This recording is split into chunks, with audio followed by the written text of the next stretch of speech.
Olá, ouvintes da Pérola FM, novas canções, Delveste Nogueira por aqui, com o programa Palavra e Vida. E a palavra de hoje, desta segunda-feira, dia 3 de fevereiro, é do Evangelho de São Marcos, no capítulo 5, versos de 1 a 20. Naquele tempo, Jesus e seus discípulos chegaram à outra margem do mar, na região dos Gerazenos. Logo que saiu da barca, um homem possuído por um espírito impuro, saindo de um cemitério, foi a seu encontro.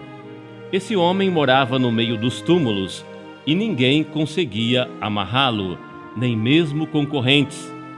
Muitas vezes tinha sido amarrado com algemas e correntes, mas ele arrebentava as correntes e quebrava as algemas, e ninguém era capaz de dominá-lo. Dia e noite ele vagava entre os túmulos e pelos montes, gritando e ferindo-se com pedras. Vendo Jesus de longe, o endemoniado correu, caiu de joelhos diante dele e gritou bem alto: "Que tens a ver comigo, Jesus, Filho do Deus Altíssimo? Eu te conjuro por Deus, não me atormentes." Com efeito, Jesus lhe dizia: "Espírito impuro, sai desse homem." Então Jesus perguntou: "Qual é o teu nome?" O homem respondeu: "Meu nome é Legião, porque somos muitos." E pedia com insistência para que Jesus não o expulsasse da região. Havia aí, perto, uma grande manada de porcos pastando na montanha. O espírito impuro suplicou então: "Manda-nos para os porcos, para que entremos neles." Jesus permitiu. Os espíritos impuros saíram do homem e entraram nos porcos. E toda a manada, mais ou menos uns 2.000 porcos, atirou-se monte abaixo para dentro do mar, onde se afogou. Os homens que guardavam os porcos saíram correndo e espalharam a notícia na cidade e nos campos. E as pessoas foram ver o que havia acontecido. Elas foram até Jesus e viram o endemoniado sentado, vestido e no seu perfeito juízo, aquele mesmo que antes estava possuído por legião, e ficaram com medo. Os que tinham presenciado o fato explicaram-lhes o que havia acontecido com o endemoniado e com os porcos. Então começaram a pedir que Jesus fosse embora da região deles. Enquanto Jesus entrava de novo na barca, o homem que tinha sido endemoniado pediu-lhe que o deixasse ficar com ele. Jesus, porém, não permitiu. Entretanto, lhe disse: "Vai para casa, para junto dos teus, e anuncia-lhes tudo que o Senhor, em sua misericórdia, fez por ti." E o homem foi embora e começou a pregar na Decápole tudo que Jesus tinha feito por ele, e todos ficavam admirados.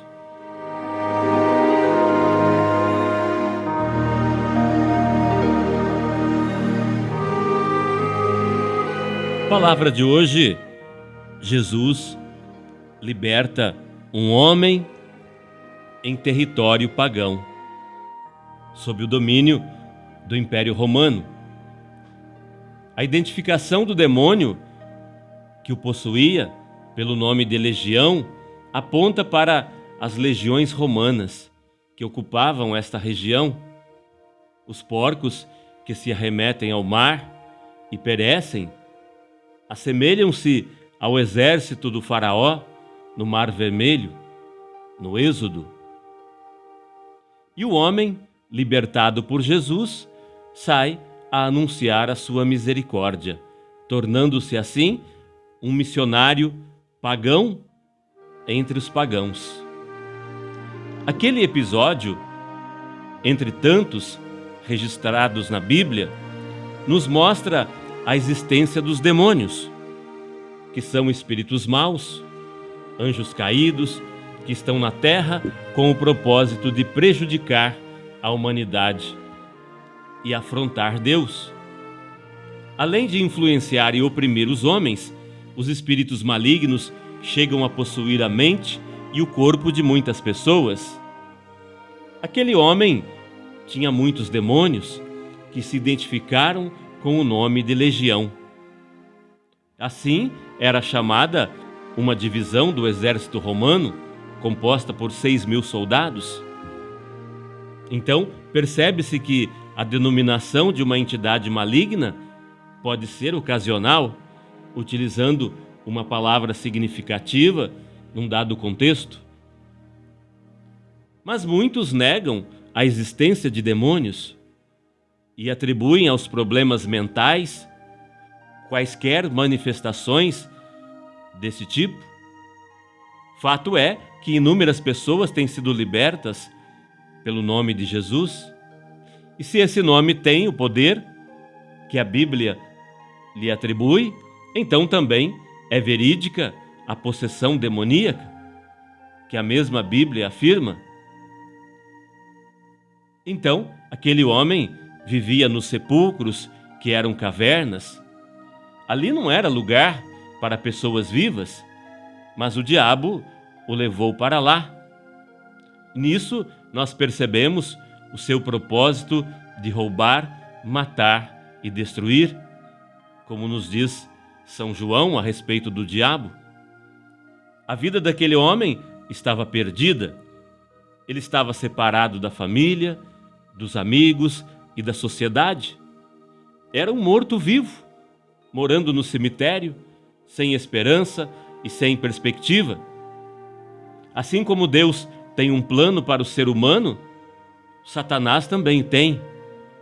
E aquele homem atingira um estágio avançado da execução dos desígnios diabólicos. Quem não segue a Jesus está caminhando, está seguindo com o inimigo rumo à perdição eterna. Ainda que não esteja possesso, está influenciando e sendo dominado pelo mal, podendo chegar a situações muito piores. Mas ninguém podia fazer coisa alguma por aquele homem, não podiam salvá-lo ou ajudá-lo de alguma forma. Então tentavam prendê-lo, talvez com a intenção de protegê-lo de si mesmo. Mas os demônios se manifestavam com fúria, despedaçando correntes e cadeias. Era incontrolável. Nenhum ser humano tem força para controlar um demônio. O que dizer de milhares? Aquele homem realmente precisava conhecer Jesus. O possesso vivia perturbado, era feroz e ameaçador, não tinha descanso, não conseguia dormir, andava gritando dia e noite, enquanto se feria com pedras. O inferno, com certeza, será muito pior do que isso. E neste endemoniado estava uma amostra do tormento eterno. Muitas pessoas, mesmo não estando possessas, estão oprimidas pelo diabo e são descontroladas, inquietas, agitadas, vivem ferindo a si mesmas e aos outros. Precisam de um encontro com Jesus. Os que estão nas mãos de Satanás vão acumulando feridas diversas numa vida de dor e sofrimento.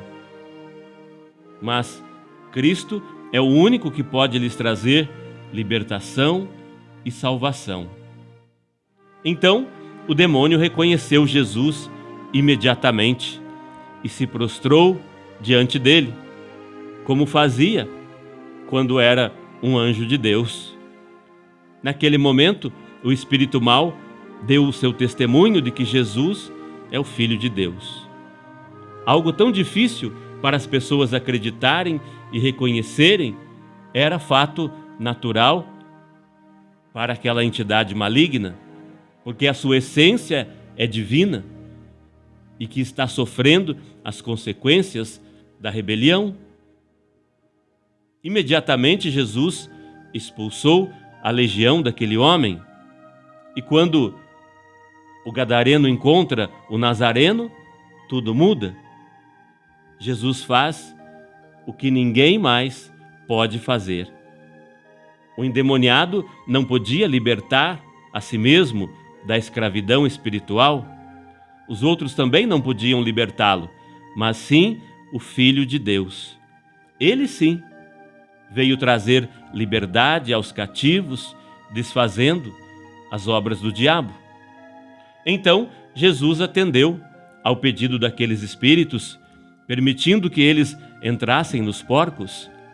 Imediatamente, aqueles animais foram precipitados no despenhadeiro, caindo no mar e morrendo afogados. Creio que era isso que os demônios pretendiam fazer àquele homem. Então, por que não fizeram? Porque eles só agem de dentro dos limites da permissão divina. Além disso, os demônios usavam aquele corpo como casa e não iriam destruí-lo tão cedo. O diabo utiliza seus escravos para fazer as suas obras malignas neste mundo. Por isso, é útil para ele que suas vidas miseráveis sejam prolongadas por algum tempo. Depois daquela libertação, aquele homem parecia outro. Foi encontrado assentado, vestido e em perfeito juízo. Então, a conversão é o início de uma nova vida, com equilíbrio, sossego, descanso, paz, dignidade, ordem e decência. Além de ser liberto, aquele homem foi salvo. Muitas pessoas vieram vê-lo, mas não glorificaram a Deus por sua libertação. O momento era propício ao louvor e a ações de graças, mas houve murmuração. Aquele povo não adorou Jesus. Muitos ficaram revoltados contra ele por causa da morte dos porcos. Portanto, aquele homem não tinha valor para o seu povo. Os porcos eram considerados mais importantes. A perda financeira foi mais sentida do que o ganho humano e espiritual. O materialismo dominava aquela gente. Encontraram Jesus, mas não foram salvos. Resolveram expulsá-lo daquela cidade. Que situação, hein? Jesus expulsou os demônios de um homem e depois foi expulso daquele lugar. Qual é a nossa atitude para com Jesus? Hoje, da mesma forma, cada pessoa deve tomar a decisão de acolher Jesus ou de rejeitá-lo.